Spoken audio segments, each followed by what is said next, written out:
More US based e-learning platform. మీరు కూడా slot book చేసుకోవాలంటే ఈ నెంబర్కి కాల్ చేయండి. నమస్కారం శ్రీ ఆచార్య కృష్ణ. నమస్కారం. ఇందులో ఏం చెప్తున్నారు? ఒక సాధకుడు ఉన్నాడు. ఆ సాధకుడు ఇప్పుడు నా క్లాస్కి వచ్చిన వాళ్ళు కూడా చాలామంది ఏమంటారంటే, ఇక్కడ విచిత్రం ఏం జరుగుతుందంటే, క్లాస్కి వచ్చిన తర్వాత చాలామంది భయం అవుతుంది. క్లాస్కి రాకముందు వాళ్ళు ఎలా సహజ స్థితిలో బతికేశారు, జీవించలేదు, సహజ స్థితిలో బతికేశారు. ఇబ్బంది ఏం లేదు, ఎందుకంటే వాళ్ళకు యాటిట్యూడ్ కానీ ఆ యొక్క లైఫ్ అనేది అలవాటు అయిపోయింది. అవును, మన క్లాస్కి వచ్చిన తర్వాత జీవించాలన్నప్పుడు ఒక ఉన్నత స్థితిలోకి వెళ్ళిపోవాలి. దానికోసం మనం అఫర్మేషన్స్ చేయాలి, అంటే పాజిటివ్ మాత్రమే మాట్లాడాలి. ఇక్కడ కొత్త సమస్య ఏమొచ్చిందంటే, పాజిటివ్ మాట్లాడినప్పుడు అది అయిపోతుంది. ఇప్పుడు వీళ్ళకు ఏమవుతుందంటే, ఒక ఫీలింగ్, నేను ఏదంటే అది అయిపోతుంది కాబట్టి భయం వేస్తుంది. నాకు కాల్స్ వస్తున్నాయి, గురుగారు నేను ఏదంటే అది అయిపోతుంది, నేను ఇలా చెప్పాను అయిపోయింది, నెక్స్ట్ డే మార్నింగ్ ఇలా అన్నాను అయిపోయింది, అలా అంటే ఎలా భయం అవుతుంది. ఎస్, అంటే స్టార్టింగ్లో ఏమవుతుందంటే, మనం ఒక అఫర్మేషన్ చేసినప్పుడు కానీ మనీ మెడిటేషన్ చేసినప్పుడు ఏమవుతుందంటే, అంతర్లీనంగా ఉన్న శక్తి రైజ్ అవుతుంది. రైజ్ అయినప్పుడు ఏమవుతుంది, విశ్వంతో కనెక్ట్ అవుతుంది. కాబట్టి మీరు ఏదనుకుంటే అది అంతకంటే ఏం లేదు. అక్కడ పెద్ద మీరేం గొప్ప కాదు, అంతకుముందు ఉన్న పెద్ద పెద్ద వాళ్ళు కూడా పెద్ద గొప్ప కాదు, ఎవరైనా ఈక్వల్. ఇక్కడ మన సబ్జెక్టులో ఎవరైనా ఈక్వల్. ఎవరు మహానుభావులు కానీ మహాపురుషులు కాదు. మీరు అనుకున్నారంటే మీరు కూడా మహాపురుషులే. అది ఎవరితోనైనా సాధ్యం అనేది చెప్పడానికి నేను క్లాస్ చెప్తున్నాను. ఇది బాగా గుర్తుంచుకో. ఇక్కడ ఏమవుతుంది, జస్ట్ మీలో ఉన్న అంతర్లీన శక్తిని మీరు మేల్కొల్పుతున్నారు. అక్కడ ఏమవుతుంది, మీ సబ్కాన్షియస్ మైండ్ అనేది యాక్టివేట్ అవుతుంది. సబ్కాన్షియస్ మైండ్ యాక్టివేట్ అయినప్పుడు మీకు అన్ని ఆటోమేటిక్గా తెలుస్తాయి. నేను ఇంతకుముందు కూడా చెప్పాను, మీరు సైలెంట్గా ఒకే ప్రదేశంలో కూర్చోండి, రోజు ఒక 15 నిమిషాలు మౌనం వహించండి, ఒకే స్థలంలో కూర్చోండి. కనీసం మీరు ఒక 40 రోజులు చేశారనుకోండి, ఆటోమేటిక్గా మీకు 6th సెన్స్ పవర్ వస్తుంది. అంటే జరగబోయే ముందే తెలుస్తాయి. ఇక్కడ ఇది కూడా భయమే మనకి, ఎందుకంటే జరగబోయేటి అన్ని ముందే తెలిస్తే కూడా అది మనం చెప్పలేము, అలాగని మింగలేము. ఇప్పుడు ఏటి వ్యక్తి వెళ్తుంటే నీకు అలా అవుతుంది అని అన్నావు అనుకోండి, నిజంగానే ఎలా అయిందో, నువ్వు అన్నావు కాబట్టి ఇలా అయిందంత అంతాడు పట్టేవాడు. చెప్పలేక ఉండలేము వాళ్ళు, ఎందుకంటే అది లోపల పట్టి పీడిస్తుంటుంది. ఇప్పుడు దీన్ని ఏమంటారంటే, ఒక తల్లి ఆ గర్భంతో ఉంది, ఆ ప్రసవ వేదన ఎలా ఉంటుందో అలా ఉంటుంది. ప్రసవ వేదన ఎలా ఉంటుందో అలా ఉంటుంది. అది ఏం బయటికి చెప్పలేము, అలాగని మింగలేము. ఈ కన్ఫ్యూజన్లో చాలామంది భయపడుతున్నారు. మేమేదంటే అది అయిపోతుంది, ఇలా అంటే ఇలా అయిపోతుంది, లేకపోతే అక్కడ పోతే అలా ఉంటుందంటే అలా ఉంటుంది. ఇప్పుడు మా పరిస్థితి ఏంటి? అందుకే నేను 100,000 సార్లు చెప్పాను, మౌనం వహించండి. మన సబ్జెక్ట్లో ఎక్సలెంట్ టెక్నిక్ ఏంటంటే మౌనం వహించండి. మీకు ఏం జరిగినా, మీ కళ్ళ ముందు ఏం జరిగినా, మీకేం తెలిసినా మీరు మౌనం వహించండి, ఎవరితోనే మాట్లాడకండి. ఎందుకంటే మీరు మాట్లాడడం వల్ల ఆ శక్తి అనేది బయటికి పోతుంది. ఓకే, ఎస్, ఆ ఎనర్జీ అనేది లాస్ అవుతుంది. మీరు ఇంకా అలాగే లోపల ఇంకా అలాగే ఉంచుకున్నారు, మీరు ఇంకా ఆలోచిస్తున్నారు, అప్పుడు మీకు ఇంకా ఒక పాజిటివ్ ఎనర్జీ ఇంకా హై రేంజ్కి వెళ్ళిపోతుంది. మీకు అంటే ఒక ఎనర్జీ అనేది ఇంకా రెట్టింపు అవుతుంది. మీకు రెట్టింపు అయిపోయి మీరు ఆ విషయంతో అనుసంధానం అయిపోతారు. అయిపోయిన తర్వాత మీకు అన్నీ అర్థమవుతుంటాయి. కానీ మనం మాట్లాడం. ఒక ఋషి మాట్లాడు, ఒక మౌని మాట్లాడు, ఒక ముని మాట్లాడు, ఒక మేధావి మాట్లాడు, ఒక సైంటిస్ట్ మాట్లాడు. నా క్లాస్కి ఒక సైంటిస్ట్ వచ్చాడండి. క్లాస్ అంతా అయ్యే వరకు కూడా సైలెంట్గానే ఉన్నాడు. చెప్పే సబ్జెక్ట్ ఆయనకు స్పష్టంగా అర్థమవుతుంది. అనుకోకుండా నేను లేపాను ఆయన్ని, ఏదో క్వశ్చన్ అడగడానికి లేపాను. లేచి 2 మాటలు చెప్పాడు. పెద్ద విషయం, దాన్ని చర్చిస్తే 15 నిమిషాలు మాట్లాడాలి. 2 విషయాలు చెప్పి కూర్చున్నాడు ఆయన. నాకు డౌట్ వచ్చింది, మీరు ఎవరండి అన్నాను. ఆమె సైంటిస్ట్ అన్నాడు ఆయన. Hats off. అందుకే ముందు మౌనం వహించాలి. ఇక్కడ ఏం జరుగుతుందంటే, ఒక క్రియతోని మనం ఎప్పుడైతే అనుసంధానం అవుతామో అది మీతోని మమేకం అయిపోతుంది.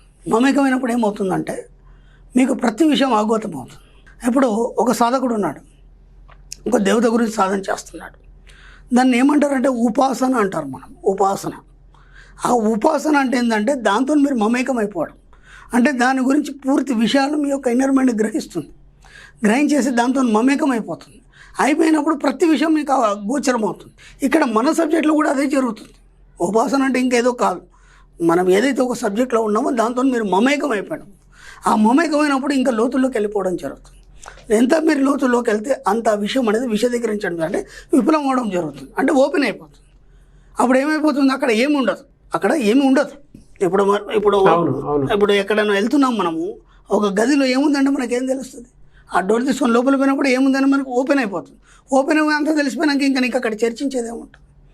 మన సబ్జెక్ట్లో కూడా అలాగే జరుగుతుంది. స్టార్టింగ్లో ఏమవుతుందంటే, మీరు ఎప్పుడైతే మీరు మనీ మెడిటేషన్ మొదలుపెట్టారు, మెల్లిమెల్లిగా మీరు ఒక స్థాయికి వచ్చారు. అంటే ఒక 40 డేస్లో మనకు యూనివర్స్ కనెక్ట్ అవుతుందని చెప్పాను. అంత లోపల మీకు 15 డేస్ నుంచి కొన్ని మిరకిల్ జరుగుతుంటాయి, అద్భుతాలు జరుగుతుంటాయి. అంటే మీరు ఏదైనా అంటే అవ్వడం కానీ, లేదంటే మీరు సిగ్నల్ దగ్గర పోతే గ్రీన్ సిగ్నల్ పడడం కానీ, ఏమైనా పనులు ఉంటే అయిపోవడం కానీ, అప్పుడు మీరే ఆశ్చర్యపోతారు, అదే ఇప్పటివరకు కాదు నేను ఏదంటే అది అయిపోతుంది అని.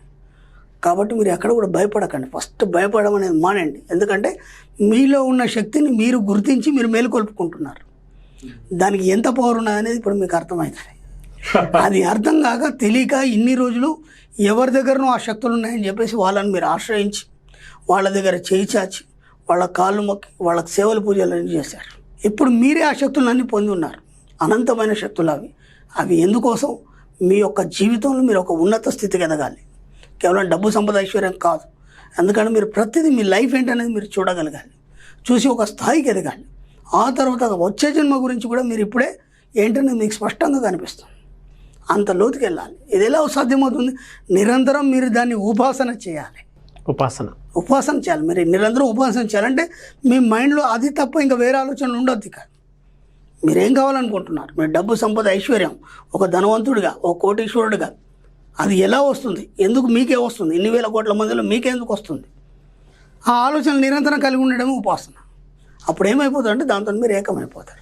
ఏకమైపోయిన తర్వాత మీకు ప్రతి విషయం అర్థమవుతుంది. ఏంటి, ఎందుకు ఇలా జరుగుతుంది, ఎందుకు ఇలా అవుతుంది. కాబట్టి ఏం జరిగినా సరే మీరు మౌనం వహించి నిశ్శబ్దం వహించి ఉన్నప్పుడు మాత్రమే దాన్ని ఇంకా ఇంకా ఇంకా చూడగలుగుతారు. మీరు ఎక్కడైనా మాట్లాడారనుకోండి, నాకు భయం అవుతుంది అనుకోండి, ఎమ్మటే అది ఆపేస్తుంది. మనం ఏం చేస్తుంటే నీలో ఉన్న శక్తిని నువ్వు మేల్కొలుపుకొని దాని ద్వారా అదే మీకు మార్గదర్శనం చూపిస్తూ మీ యొక్క జీవితానికి ఒక చుక్కనిలాగా పనిచేస్తుంది. సింపుల్. దాని మార్గంలో మీరు వెళ్ళిపోండి. అందుకే ఎప్పుడు కూడా ఎక్కడ కూడా ఎవరి దగ్గరికి వెళ్ళాల్సిన అవసరం లేదు, ఎవరిని మొక్కాల్సిన అవసరం, ఎవరిని ఏం చేయాల్సిన అవసరం లేదు. మన సబ్జెక్టులో అదే చెప్తున్నాం. నిన్ను నువ్వు మొక్కుకో. ఎస్, దేవుడు ఎక్కడ ఉన్నాడంటే అద్దం ముందు నిల్చో, కనిపిస్తాడు ఎదురుగుడు, వానికి మొక్కో. అది నువ్వే, నీ ఆత్మస్వరూపం, అది నీ అంతర్లీనంగా ఉన్నటువంటి ఆత్మ, దానికి మొక్కు చాలు, సరిపోతుంది. నీకు అన్నీ ఇచ్చేస్తాడు అంతే. అందుకే మిర్రర్ వర్క్ చేయాలని చెప్పాము మనం ఎన్నోసార్లు. అవునవును. ఉపాసన అంటే అంతే, నిరంతరం నీతో నువ్వు కలిగి ఉండడం, నిన్ను గమనించుకోవడం, నీతో పాటు నువ్వేమేమి ఊహిస్తున్నావు వాటన్నిటిని నువ్వు పొంది ఉండడం అనేది ఉపాసన. అంతకంటే కొత్త ఇంకేం లేదు. ఒక సాధకుడు దేవత విషయంలో చేసేది అదే. ఎక్కడ మనం డబ్బు సంపద ఐశ్వర్యం, అలాగే మనల్ని మనం తొంగి చూసుకోవడానికి చేస్తున్నది అదే. ఇంకా సంబంధం లేదు, తేడా ఏం లేదు దీంట్లో. ఆ ఉపాసన అంటే ఆ ఉపాసన బలాన్ని ఎప్పుడైతే మీరు కలిగి ఉన్నారో అన్నీ మీకు తెలుస్తాయి, అన్నీ మీరు చూసుకోగలుగుతారు. కాబట్టి ఎక్కడ కూడా భయపడకండి, తొందరపడి ఎవరికి అని చెప్పకండి. ఎందుకంటే మన సబ్జెక్టులో మౌనం వహించి మనం అక్కడ ఏమైపోతుందంటే మనం చీప్ అయిపోతాం. ఏంటి వాళ్ళకి ఇది అది అని చెప్తుంటే చీప్ అయిపోతాం. కాబట్టి ఎక్కడ కూడా మాట్లాడడానికి లేదు. మనకు మనం ఏం జరుగుతుందో మనకు స్పష్టంగా తెలుస్తుంది. కాబట్టి దాన్ని మీరు అనుభవించడమే, ఆ ఊహని అనుభవించడం, ఆనందించడమే తప్ప ఎటు వాళ్ళతో ఎక్కడ కూడా మాట్లాడకండి, డిస్కషన్ చేయకండి. నాకు ఇలా అవొచ్చాయి ఇవ్వచ్చాయి నేను చేస్తాను, అవన్నీ న్యూసెన్స్. అది వాళ్ళు ఎప్పుడు కూడా అట్లాంటివి చేయకండి.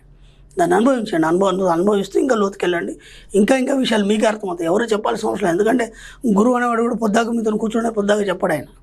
అవును. ఒక దారి చూపిస్తాడు, ఎప్పుడో ఒక అమ్మవారి ఉపాసన ఏదో చెప్తాడు, దాని మాత్రం అది బీజాక్షరం చెప్తాడు, అది నువ్వే చేసుకోవాలి. చేసేటప్పుడు ఏమేమవుతుంది ఏమో అన్ని అనుభవాలు నీయే. ఆయన పొద్దాక నీకు ఇలా అవుతుంది అలా అవుతుంది చెప్పడం.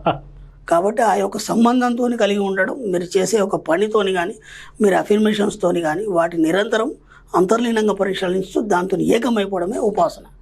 కాబట్టి ఆ ఉపాసన అలాగే చేసుకుంటూ ఎవరితో మాట్లాడకుండా శుభ్రంగా మౌనం వహించి బాగా డబ్బు సంపద ఐశ్వర్యంతో పాటు మీ యొక్క జీవితానికి ఒక మార్గాన్ని మీరే చూసుకోండి. ఎవరు చెప్పరు, మీకు ఎవరు దారి చూపించారు.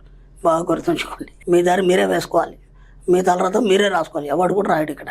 Thank you sir. Thank you so much Shri Acharya Anantakrishna Swami గారు.